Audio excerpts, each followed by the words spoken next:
Hello guys, welcome to the first session of using full stack development with ASP.NET Blazor for absolute beginners.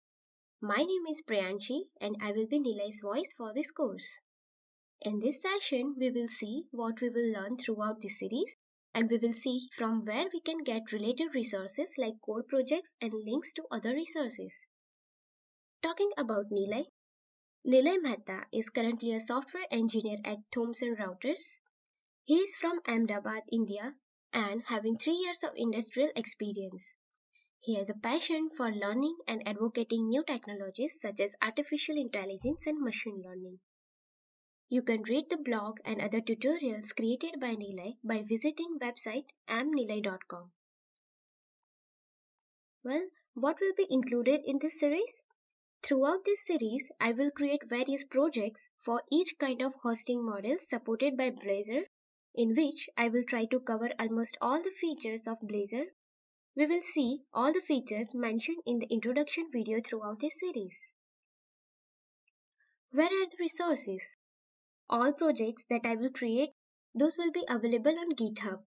Links to GitHub repository will be available in bonus lecture. This session includes links to official documentation of Blazor.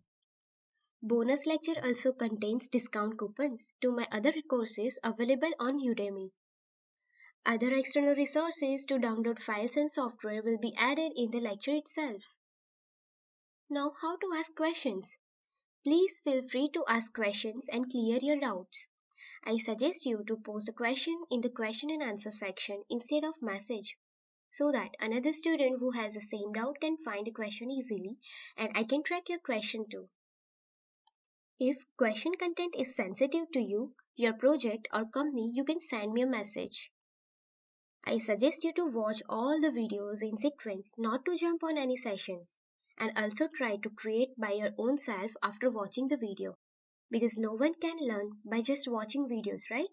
You also need to dig your hands and you have to create your own app. And if you like this course, please give ratings. Thank you for watching this video. Have a nice day.